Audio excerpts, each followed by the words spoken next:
Hello YouTube, my name is Paul. Hope you're all keeping well. Welcome back to another pickup video. Sorry it's been a while, but it's not really had the enthusiasm to make any videos, to be honest. Yeah, been picking up games left, right and centre, even though I said I'm going to try and stay off of eBay and all the rest of it. I lasted about 2 weeks. It's quite interesting watching one of Stu's videos, to UK, and he's talking about, I suppose, things bugging him when it's an incomplete set. I'm a bit like that myself. Actually, I'm very much like that. If I've still got something to finish, I can't rest. I can't let something go. Do you know what I mean? So, for example, the hit scores, knowing I've got a handful of hit scores left to get, would probably eat me up, not knowing I can't get them. And because my collection's like that generally, there's lots of sort of loose ends to tie up. It's very difficult to leave picking up games, I suppose, alone. If it makes any sense. Yeah, so yeah, I'm got a bit of an OCD with finishing off collections myself. I managed to pick up a few more new systems as well. So I wanted to have like a machine from every generation, from the first generation to the final generation, or current generation in the collection, really. Ideally, machines I had back in the day. Obviously, a Generation 1 machine would have come out in this country the year I was born, so I would never have played on it, obviously. But I managed to pick one up anyway, which is great, and I'll probably do a video just for that one machine. In fact, I was thinking about doing videos for each of the machines I own, really, but it's just getting around to doing them. I don't want to sort of over promise and under deliver, because that's kind of sometimes how I feel with the whole YouTube thing. I think I should never pressure myself to do anything, really. I've certainly got a couple of pickup videos lined up. I've got the results for the competition video to do. I've got another hit squad update video done. I've got another Amiga Power video which I need to make. They're all kind of like halfway there. It's just getting the filming bit done. I'm left with a bit of peace and quiet, really. But yeah, so I mean, people want about like doing room tours. It's very difficult to do a room tour with the amount of gear that's kicking around in this room, because I'd have to literally strip this room out, do a video of it, put the stuff back in it, do a video of that, because you won't see what's behind the stuff that's like everywhere in this room. This bit's the clear bit. This bit here is literally like closing in. It's like the scene out of Star Wars. I'll be pushed up against that before you know it. But yeah, and if I start putting stuff everywhere in the house, the missus will go mad. Just send me to my room with that tea. Can't be having that. So I've got to behave and keep everything in one place. I've got stuff everywhere. Bought an Atari ST, Mega ST, and it's gigantic, and it's just sat downstairs. And on top of it, I've got a box for this and a box for that. It's slowly building up. So everywhere you go, there's a retro games console. So yeah, I've got to try and compromise somewhere, because yeah, don't go down too well otherwise.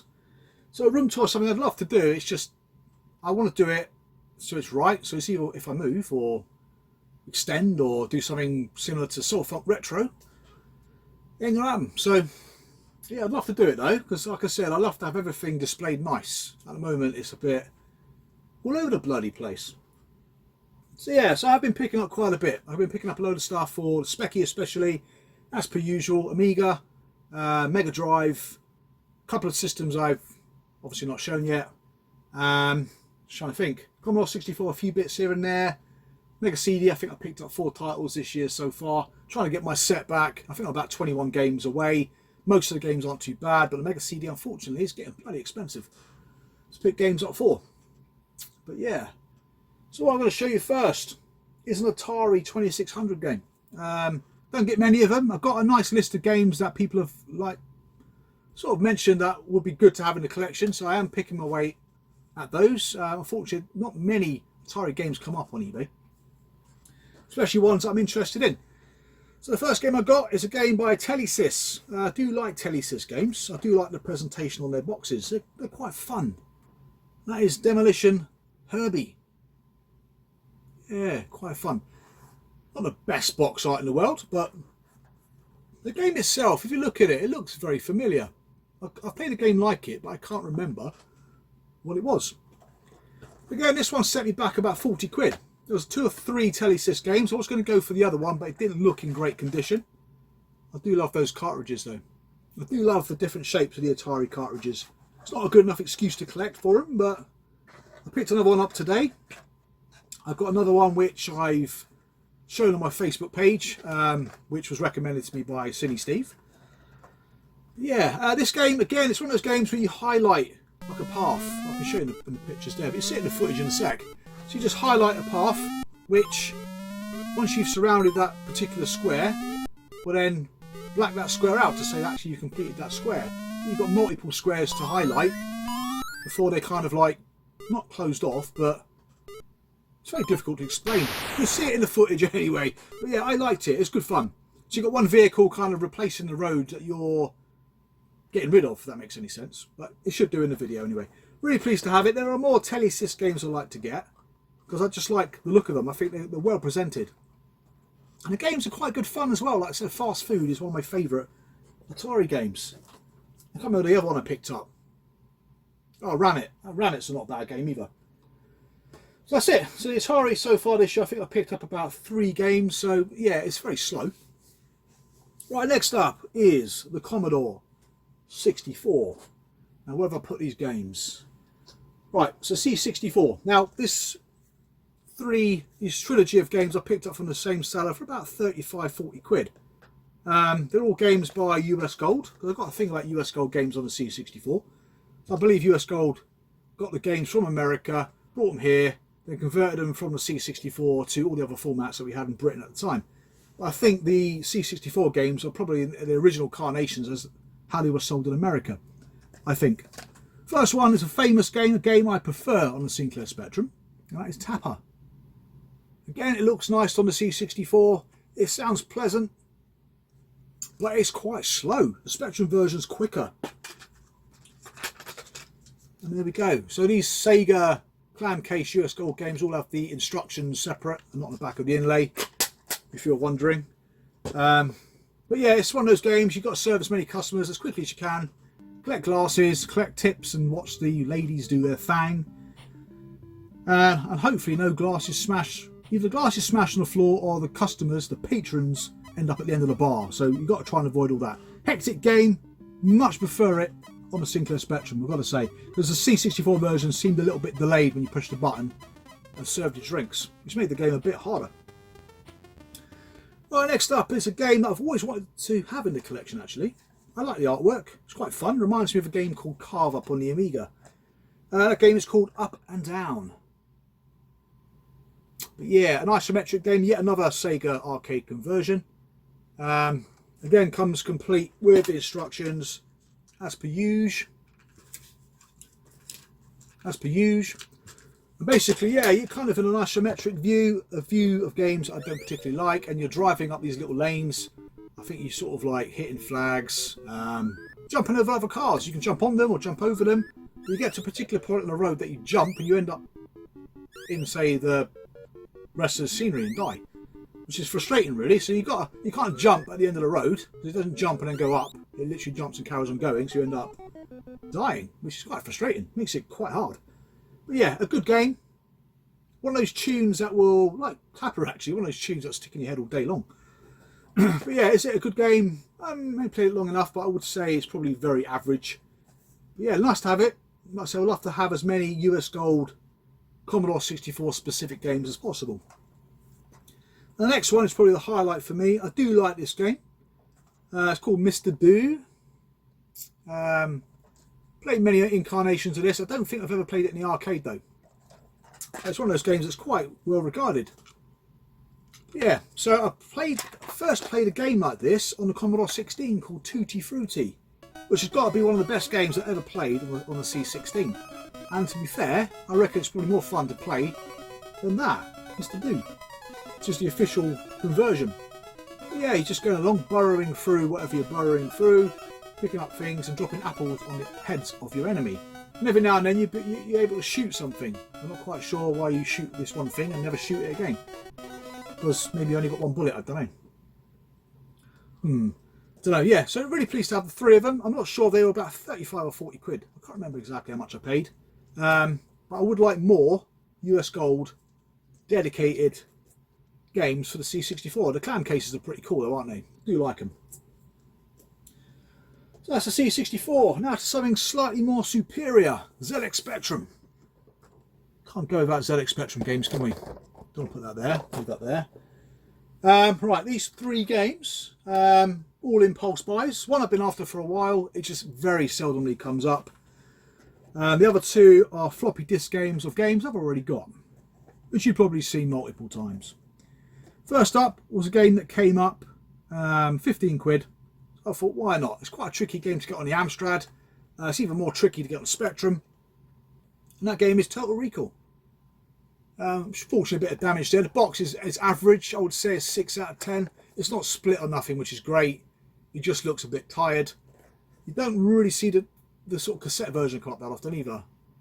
But certainly a box donation probably wouldn't be a bad idea. Inside you get the baggie, the floppy disk, and of course the instructions. Now for those who have played Total Recall, it's a very convoluted platformer. I find it it's because it's a memory game, you forget what you've done. You've got to flip switches to undo doors. It's quite complicated to kill things. You've got to literally, if you're going to punch someone, you've got to stand right next to them, but not too close that they punch you. So it's an average platformer. It's got some lovely graphics though, by Mark R. Jones, who incidentally done another specky version with someone else of Mr. Doom, which looks great, but it's very hard to get hold of, the physical copy. That's Total Recall. Like I said, £15. I thought it was a bargain, really. But the next one was a little bit more expensive. It came up on eBay, 90 quid. It looked in nice condition, so I snapped it up. It can go for more than that. That is Pang. There's one problem with this though. Good old Mr. Bad's feeling. I've got no patience. I see things like this and I think, yeah, it looks lovely, doesn't it? Looks nice. Then we get to that bit. You spot the problem? So yeah, so I don't know if it used to have the proper sticker on the bottom for the +3. Or it didn't. Maybe this is just a donor box. So what I need to do now is try and find myself a beaten up copy of this, which is unlikely. They don't come up very often, to replace a sticker. Of course that says cassette.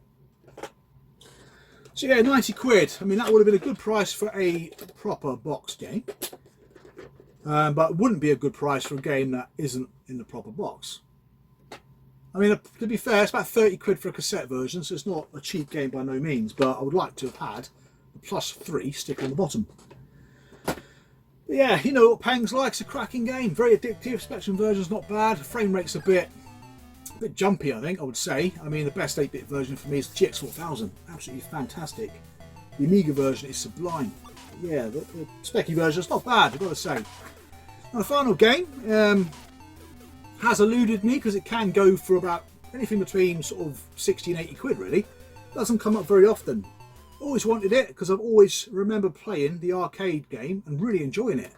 And to be fair, I didn't realise it's got a Spectrum release. Seen the Amstrad one every now and then, goes for about £5. In fact, I don't ever remember seeing the Commodore 64 version actually. And that game is Jackal. 2 copies of this came up pretty much around the same time. Yeah, there's not many games by Konami on the Spectrum. You've got Salamander, Nemesis, this, and Jailbreak. Jailbreak's the only one I'm missing. That comes in a cardboard box, so does Nemesis. Salamander was re-released on the Imagine label, but that, I put it on.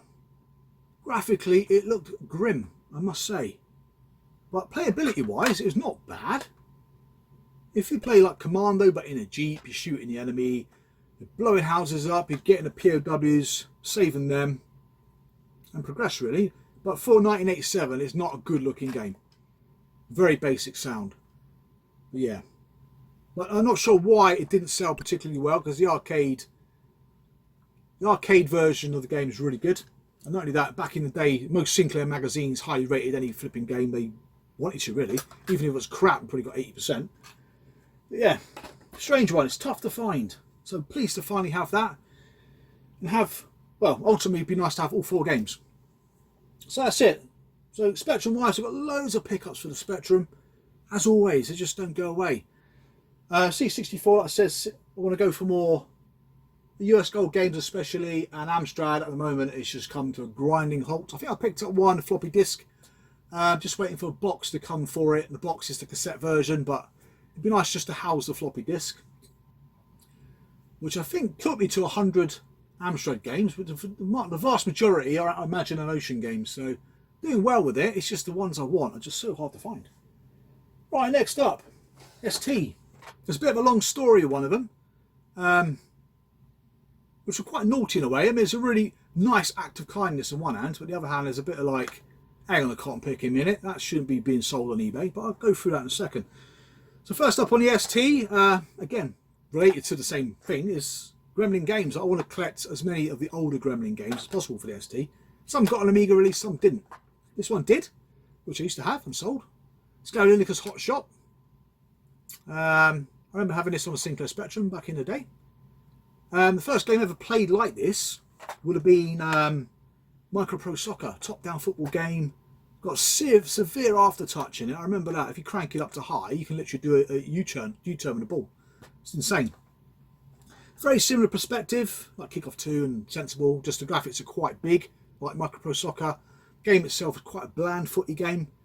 I'm pretty sure only 2 games got released by Gremlin under the Gary Lineker franchise on the ST. I think there's this and Super Skills. I'm not sure if the football management one did. What the hell was it called? Soccer Super Skills. I forget what it's called. It's gone, but I've got it on the Spectrum. But yeah, I'd like to get that, but I'm not sure if that one got an Amiga release, but I know that one did. Right, next up, ST-Wise. Again, another game I've been after for ages. Now, I'm not sure if this game actually exists on the Amiga. It's certainly a game I'd love to have. Not because it's a good game, because I love the box. Now, there's quite a few Capcom boxes like this on the ST and Amiga. 1943. Needs no introduction, really. One of my favourite genres of vertical shoot 'em ups. I do like the old planes. There's something about the planes, the ships, World War II theme.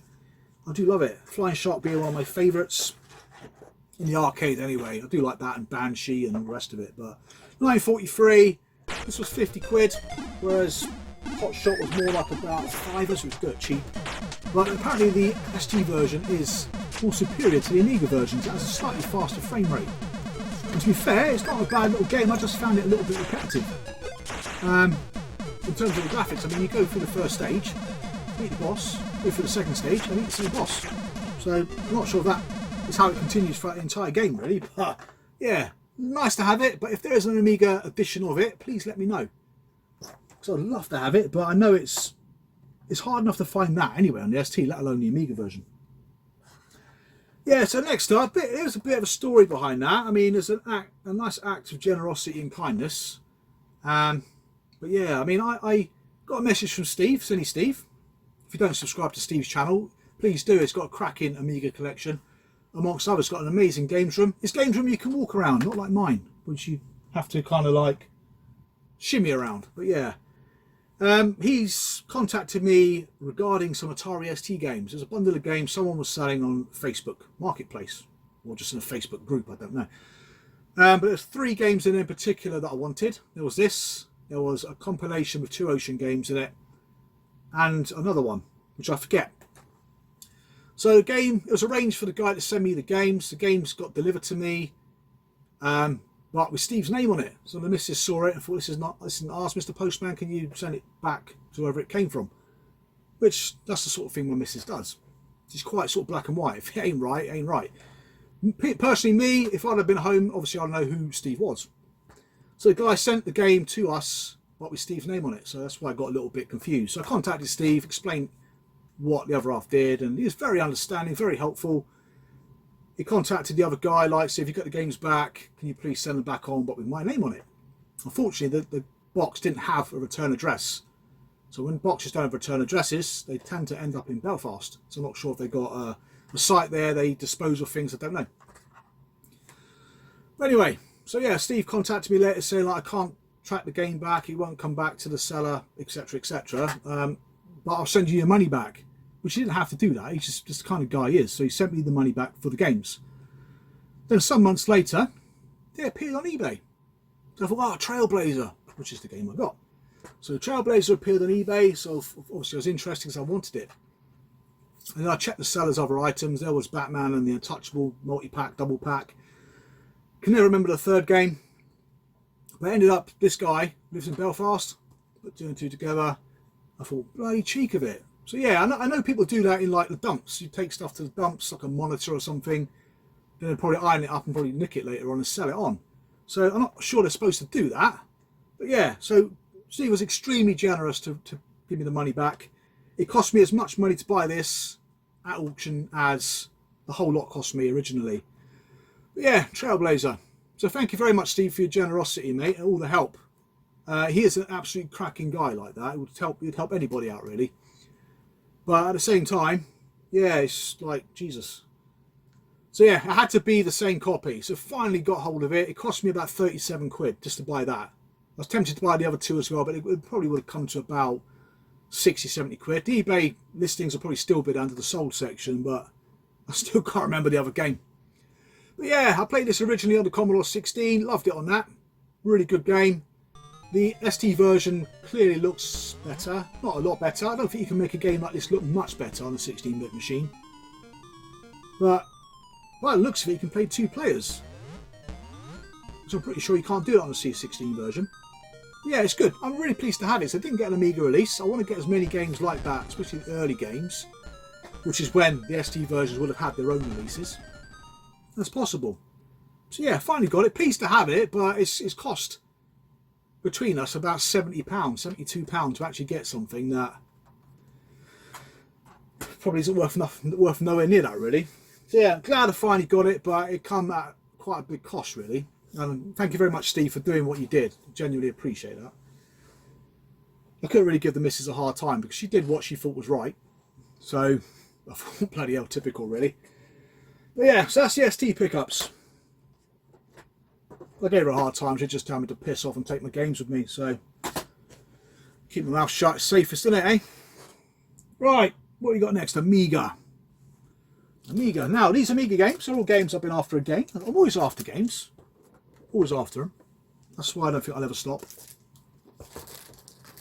One day I'll threaten to sell it all, but I probably won't, because I probably won't be able to sell it all. But yeah, here we go. So 3 Amiga titles, kind of all cartoony based games, really. One's a franchise that's been going since sort of the mid-80s on Spectrum.